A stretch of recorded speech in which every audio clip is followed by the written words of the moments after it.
My name is Mugume Ronald. I work for Naro, Rebitabazadi, the Western Highland Agroecological Zone. We are based in Fort Portal. I work in Apiculture Department. I welcome you today in this lesson of apiary site selection. There are a number of factors that we consider when we are selecting an apiary site. And one of them is having an access road to the apiary. Access road is very important because when you're moving to the apiary, you need to be moving in a clear path. You might need to drive or to ride there, or even move there quickly without any disturbance during your apiary operations. So an apiary walkway is important, and it should be maintained by slashing and removing the trash from the walkway.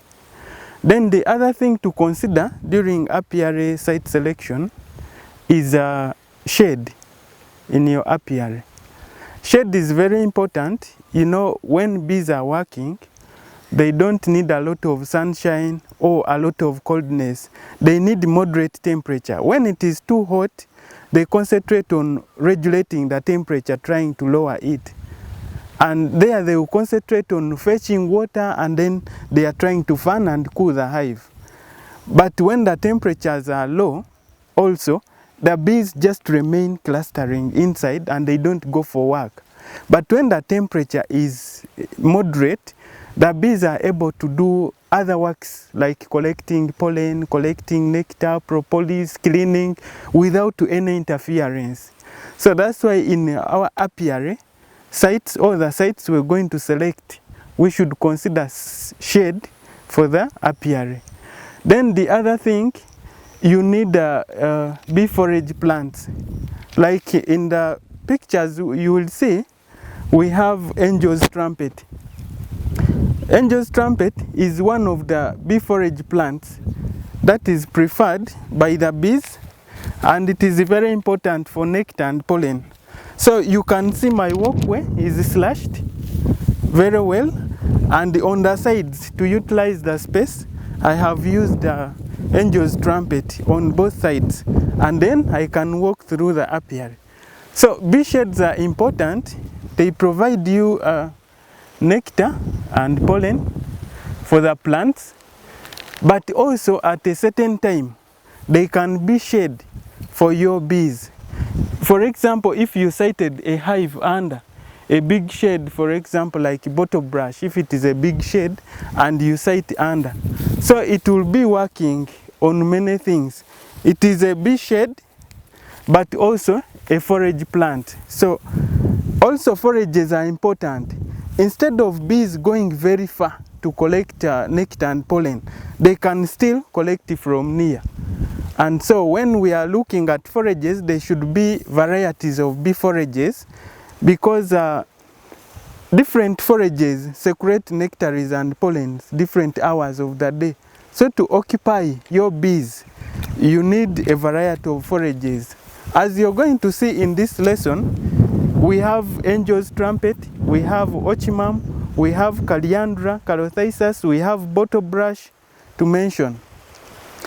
Then the other factor I want to talk about while selecting an apiary is security. Here we are talking in terms of trespassers. To keep your apiary tidy, you need a simple fence. You can make a live fence, or you can make for barbed wire. But if the capital is enough, you can make a bee house where hives are sited inside, so that trespassers and the other animals that will come to disturb your bees are scared away, or they cannot easily approach.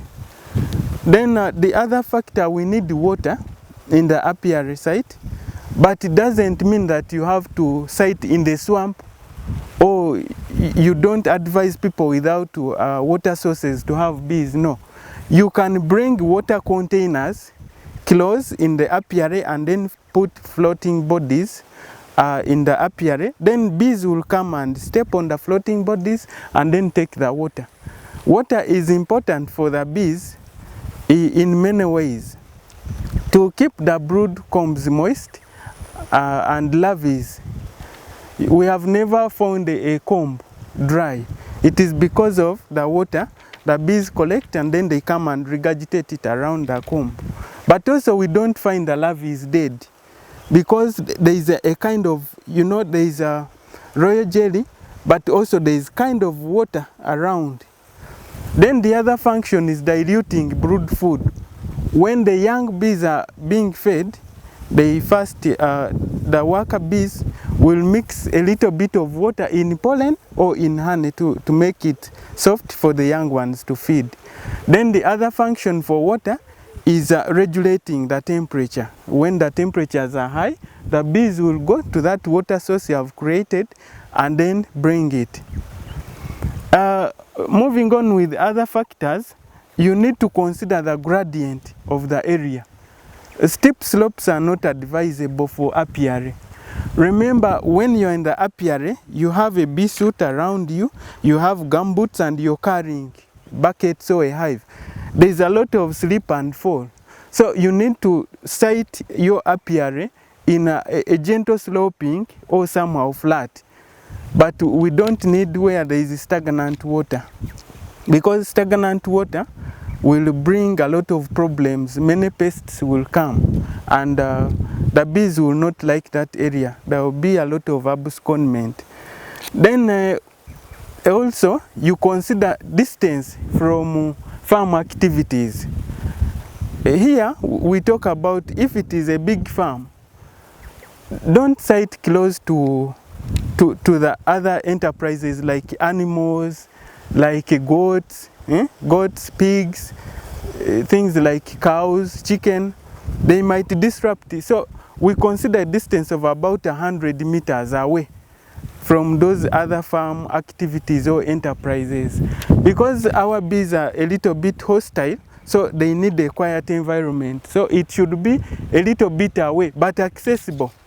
Don't dump your apiary in the bush because they said they are aggressive. No. Let them be accessible as much as possible, considering a distance of about 100 meters for open land. But forested land, you can consider 50 meters. Then you set your apiary. The other factor we consider is away from public places. For example, if you have a well, you have a road, you have a school, you're supposed to consider your apiary have at least 100 meters away from those public places. Even a graveyard. Don't site your apiary in the graveyard, because when someone passes on, you will come to transfer the bees, and the foraging bees will still come back in that place knowing it is their home. So it is very dangerous. So we have to select our apiary sites considering that it is not in a public place, because it will cause a lot of disruption. And then the other factor we consider in the apiary is you select a site which has less pesticide use. We know pesticides, acaricides will disrupt our bee activities and bee health. They can kill the bees direct because they are already pesticides. They are meant to kill insects. So when you site near, the chemicals will drift. But also when bees get into contact with some chemicals, they become very weak, less productive. Even the queens will become infertile. At some time they cannot work or lay very well. But in the long run also, when there are so many chemicals, they will be traced in the bee products. And so man will be eating honey and pollen, and it is already contaminated with the pests or pesticides. So we have to avoid sites that we see that people are using a lot of pesticides or chemicals, not to kill our bees. Then the other factor, when we are selecting our apiary, we should consider that a site we are looking at is not having so many bee pests and predators. Because if you site where there are very many pests and predators, they will disturb. Of course, predators will come and eat your bees and all the combs, but the pests will come and disturb your bee colonies full time. So you can make sure that you improve this site. In case there are simple pests like termites, you can destroy their nests, and then you continue establishing the site. But if the site has so many bee pests, then it should be avoided. Those are the points that we can consider somehow in selecting up an apiary site. We have talked about site selection in the first lesson. Now in the second lesson, we are going to talk about apiary site establishment. With apiary site establishment, there are also a number of things to consider, and you start now to develop your site. The first thing is to do clearing. When you're establishing now, you clear the walkway, which we have seen up there. Then after clearing the walkway, now you clear the bush of the apiary carpet. You clear so that you get a good view of the site you selected, considering the factors we talked about. Then you also clear the apiary fire line. Why we clear the apiary walkway, we talked about to have a good access and all that. But now slashing the apiary fire line, one, it is a fire break in case fire is coming. Then you have some short grass and fire cannot cross and get your apiary. Two, it is in fact used as also a walkway. If you come with the people or you are coming to inspect your apiary, you can instead use the fire line outside to monitor your apiary.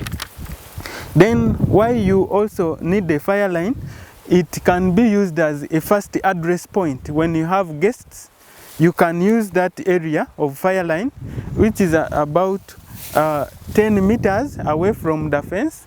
Then you are good to explain, to put your people there and explain to them without interfering with the bees. But also, it is a parking area.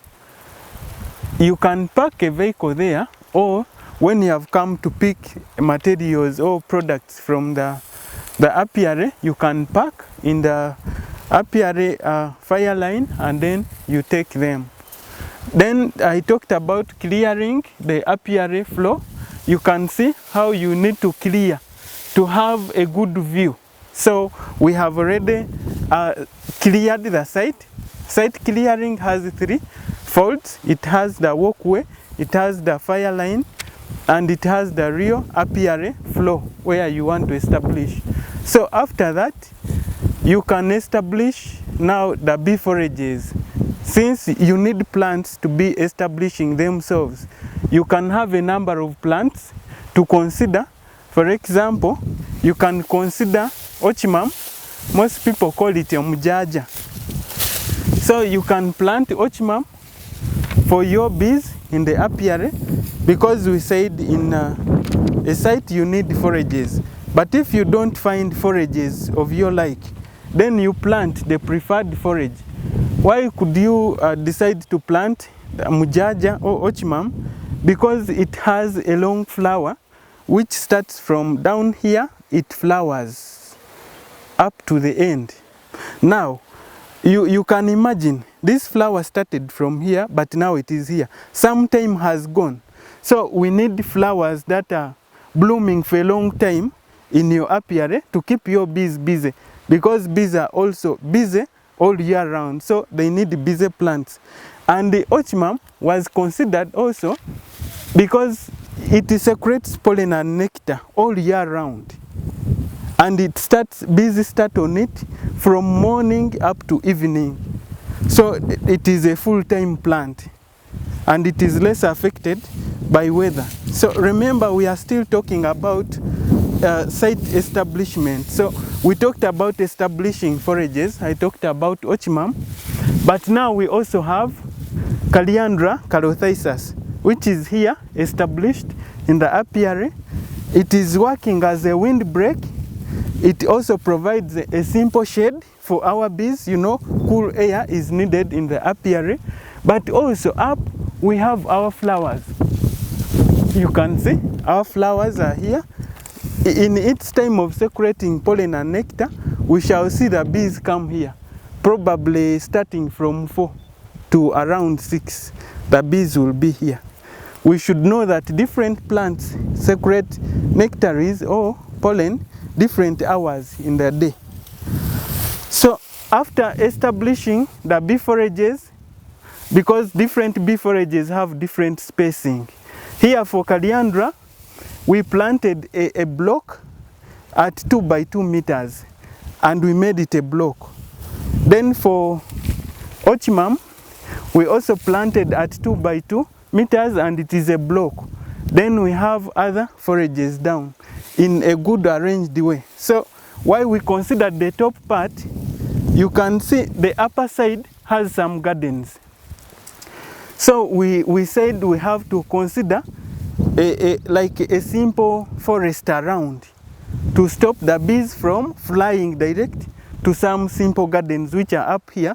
So we had to put it here very thick. Then there in the middle we had to put Ochimam for them to fly at a simple level while they are doing their work. Then after that, considering the forages, you can establish a simple bee fence. Here the fence we considered was barbed wire fence, which we did, and it was made at half a feet. You know, the strands from the ground to here is half a feet, half a feet. You can measure. It is half a feet, also here half a feet. So there are 1, 2, 3, 4, 5 lines. Their strands are 5, and this gives protection. Trespassers, human beings, animals like cows and goats, they cannot easily go through. But also you have to consider the poles. The poles were fixed at 2 by 2 meters. From this pole to that pole, 2 meters.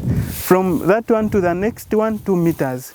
And then we strained to make sure that our bees are not disturbed. They remain in their environment. Then after that, you have to consider the beehives. When you're thinking of beehives, there are different types of beehives and they need different outlays. So you can decide to set your beehives in a circular way where it is like a circle and hives are sited along the circle but facing outside, so that when you're inspecting, you're in the middle. The circle can stretch about 10 meters and then you have hives sited along. So you can inspect as they fly outside. You can have a linear format. You have a table stand moving like this and then you set your hives facing one direction. So you decide, you can have rectangular like this, a rectangle, and then hives are facing outside. Then you leave the middle part as a monitoring lane for you when you are doing inspection of bee colonies. So after deciding the outlay, now you site different types of beehives. We have traditional. For beginners, it is good to start with the traditional beehives because you have maybe small capital, but also maybe you are not used to bees. So you can start small. You get your interest growing, liking bees and loving them, having that passion. So in the traditional hives, we have we have log hive, we have the weaved hives, we have the pots, we have any container you can mold in any format and it has bees. Then you bring it in your apiary. Then other hives we have is the Kenya top bar hive. That one is common. We are going to see them. Then we have the modern hive, the Langstroth bee hive. Those are the hives you can consider, but they should be baited, ready to attract bees, and they are habitable. They should be clean. The entrance holes should be cleaned with small sticks, probably the size of a pen. When you're siting, make sure you clean your entrance holes, because when you're drilling in the carpentry workshop, some kind of sticks will remain and bees cannot enter. So you may ask yourself why you are not colonizing your beehives, because the entrance is dirty, and no bee, even a worker bee or a drone or queen can pass through. Then you also clean the inside if they are the kind of wood shavings, maybe there are pests like wasps, you can clean. There can be even termites, lizards, you have to clean. Then you bait it. Baiting, we mean rubbing attractants like beeswax, propolis. You can smoke it with lemon scented leaves so that it is habitable. So you site your beehives in the apiary where you have set stands. So different hives can be sited on different stands depending on the materials you have, depending on the knowledge and the money. For example, the log hive, you can fix it on Y stands. A stand which is in form of Y, but it is wooden, as we are going to see. Then you can also site, if you have money, you get a metal bar like this, and then you put a flat bar here in form of Y. So you make two of them, one here, another one here, then you site. But you consider the height should be at the face level, because when we are working in the local hives, we target the face level. You work while standing and you're able to see through the hive. But if it is short like this, it is not advisable to bend when you're in the apiary, because you will get tired. Bees can sting you when you're bending. So you have to remain on a workable height. Yeah? Not even too far. You're not supposed to be on your toes while working in the apiary. Then you can have table stands that are wooden, complete wooden. You can have a table stand which has metals down, then on top you have bars. That's how we do establishment of apiary, and you site with the different hive stands. I'm welcoming you into another lesson where we are having a protective equipment, the bee suit and its components. Mind you, when you're a beekeeper, without a bee suit, you are not a beekeeper, because it means you're siting your hives and you're waiting maybe to go and steal or to rob. But you have to work with your bees, or you have to be a supervisor of your bees. It means when you have a bee suit, you're able to go and check and supervise your bees what they are doing. Not only, some people call it a harvesting suit. No, it is a protective bee suit. You put it on when you need to do anything in the hive. Maybe you have to check for pests if they're in the hive. You want to see brood development. You want to check on comb construction. You want to check on if there is honey. You're going to harvest propolis. You don't go without a bee suit, because bees will sting you. Now, the bee suit is a khaki material. Of course, khaki has two threads. It is not one thread. The sting of bees is two-lobed. So that's why the khaki has two threads. When the bee tries to sting you, it opens up the bulbs. So the bulbs will not enter here. So it has to be oversized. Then, because when it is fitting, the bees will sting through. Then you need elastic hands and also elastic legs to stop the bees from crawling inside. It has the pockets, the bee suit pockets. You can put your matchbox here in case you need it, or your smoker will go off. I will introduce a smoker later. So in the pocket you can have several things. You might be a researcher, or you want to note something, so you can take your papers and they are fixed in the in the pockets. You can even fix a pen. I don't know if I moved with one. Yes, you can fix your pen. Then you also have another pocket here. This is a hive tool pocket. This is the hive tool, we shall explain. It is always here. Then you have extra pockets for people with cameras, with notebooks, anything you think is important in the apiary. So it is a veil, and overall this is a black net. It helps you to view, because when you're in darkness, you can see in light. So that's why we have darkness here. We want to see in the beehive. But the net helps you to view in the hive, but also protects the eyes and the head parts. So we have a zip in the neck, which you tie around. Then you also bring this long zip up. So you are already inside. I'll demonstrate how we dress in.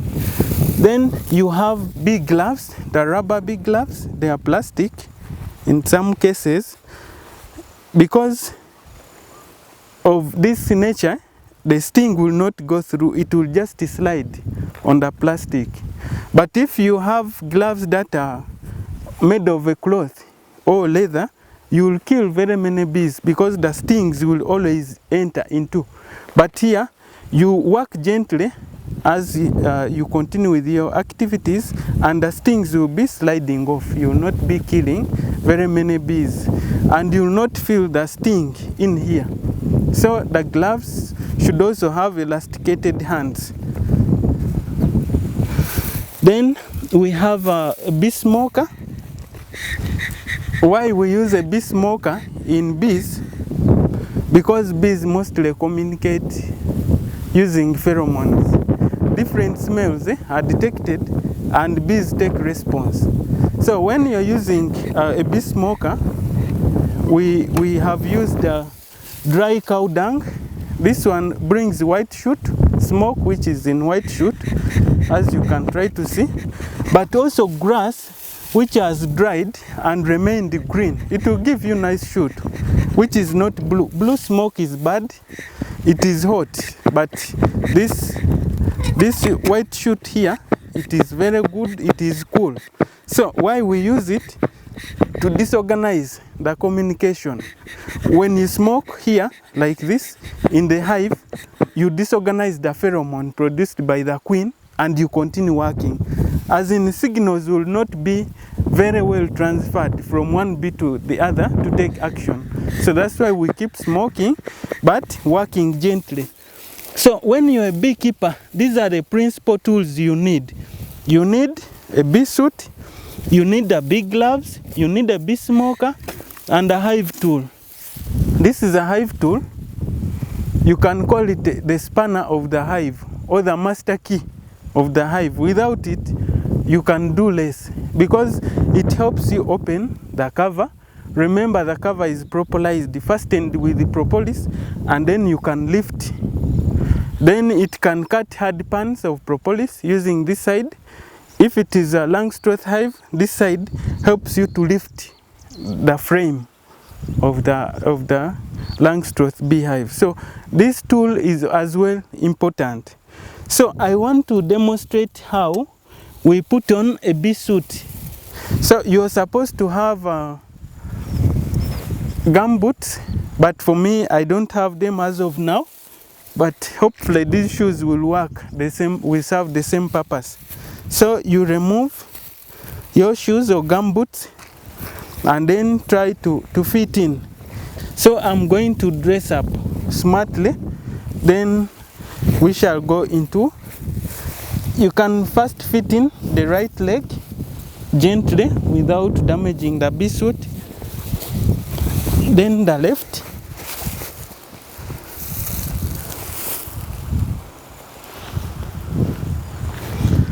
Then you can try the right hand. You can see the rubber, I mean the plastic here. Elastic is helping you to stop the bees from crawling.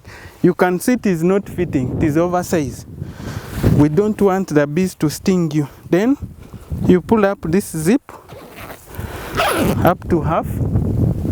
Then you have the cape, round cape hat, which is having the zips. You see, I'm getting protected. There is a zip here I'm trying to look for. So you do it, even this side. So I want to show you some parts here. You have to fasten this part. So you bring the zip from down up to the end, up. Then you bring the side zips also here. You pull gently. So you fasten these tie straps here. Okay, now I'm inside. So you come back to the gumboots. You put on the gumboots. You can fit them inside like this, or you can prefer putting them outside. But this one is so tight, the elastic is tight, so they are inside. When you try to force the overall outside, the elastic will be broken. So we are getting set. So what is remaining is putting on the bee gloves. So they are, as I explained, they are also elasticated at the end. At any time we are avoiding the bees to enter. Here I've closed, down is closed, then also here. Now I want to also put on the bee glove. So you raise your thumb and try to fix it here, so that when you're trying to put in the big glove, it doesn't remain out. So when you reach around here, you release the thumb, and then the hand of the suit remains inside.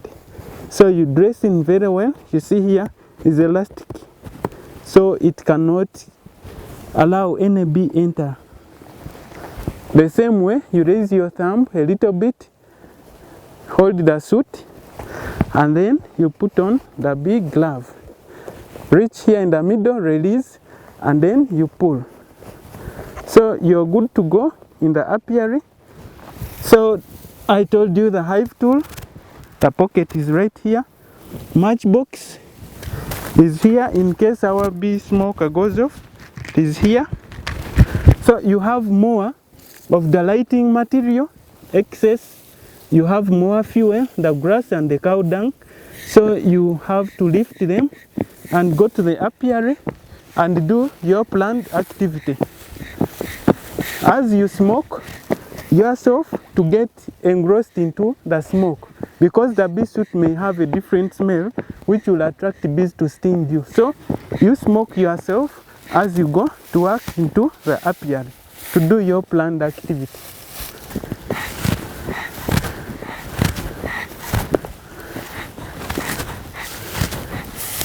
So we are on another lesson. We have been talking about sighting, we have been talking about beehives. Now we want to demonstrate sighting a local hive. And in this case we have a log hive. The reason why I'm putting on a bee suit is because close to me they are colonized bee hives. They are bee colonies. So I fear in any case a bee can come and sting me. I am not protected. In case I'm not having a bee suit, then I will be stung. So I'm going to work while I'm dressed in a suit just to avoid bee stings. So we should avoid bee stings as much as possible. So when you get your site selected, you have cleared the bush. Now you go into sighting the hive. Now we are sighting a traditional hive, the log, using the Y. The Y stands. As you can see, these poles, they are two, and they are in form of Y. I want them to hold my log. You can see I considered the height. I'm going to sight, and I'm able to view into the hive while standing. I will not be bending like this to view in the hive, neither on my toes. So I have to be on a workable height. So we have dug already our holes, and we have sized our poles very well. So I want to fasten. I fasten my holes here by adding more soil. They have to be strong, standing enough. As the hive gets colonized, it becomes heavy. You know, there is brood, there are combs, there is honey, and also the weight of bees. But also looking at the weather changes. When it rains, you know, soils become soft, so your hive might fall. So you have to be with strong poles that will stand for some time, but also resist on the weather changes. So you have to fasten to make sure that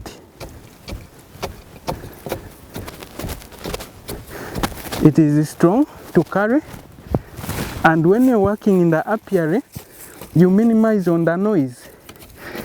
Remember, we selected a site where there is no serious noise for farm activities and other disruptors.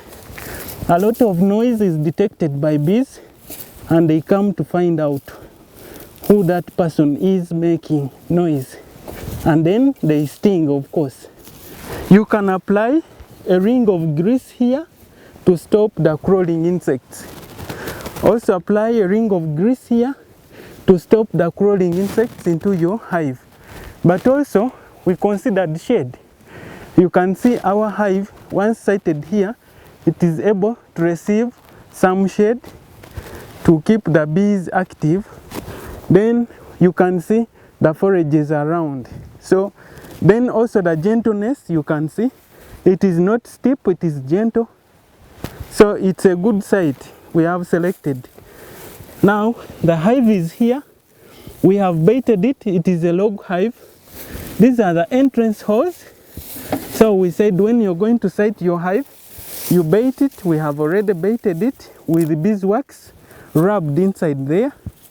So you make sure your holes are very clean, and the bees are able to enter. The scout bees will come and inspect the hive.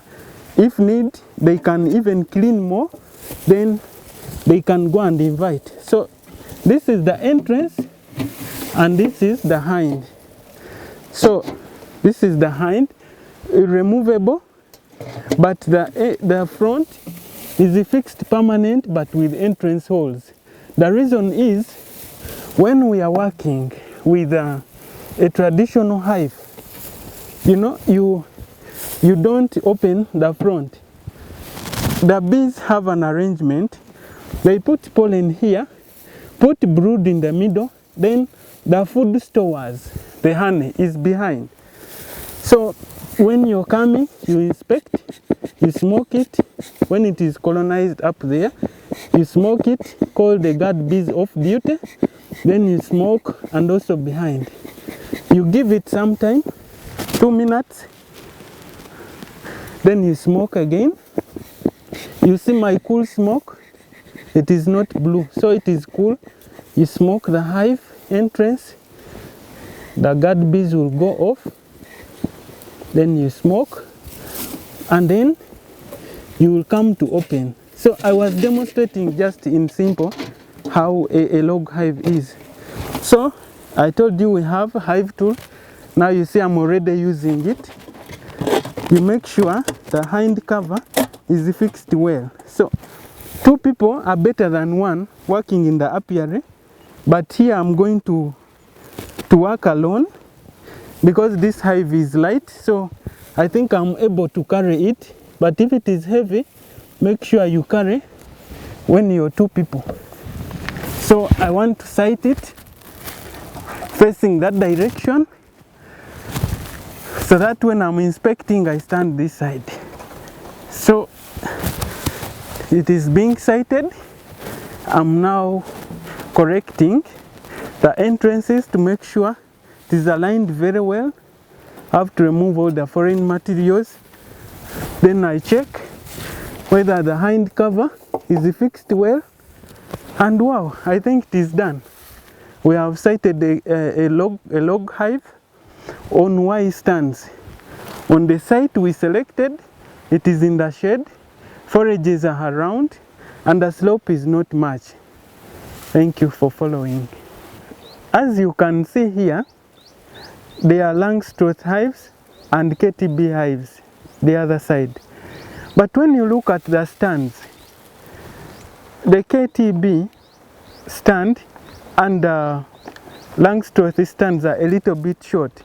Why? Because it is a different hive type. The KTB has top bars on top, So when you're managing or manipulating a KTB hive, you have to remove the top bars and you have to see on top, because the bars are arranged in this manner, so you have to be like observing from the top. They are arranged, the bees start constructing from the front. If it is a KTB, from here they go this way down. So you have to be on top and view over it. So the stand has to be a little bit short. Then for the case of the traditional, you can see the log hive. For it, the hive is a little bit high on the face level, because you have to view in the hive. You have no way of opening. It has no top cover, it only has a hind cover.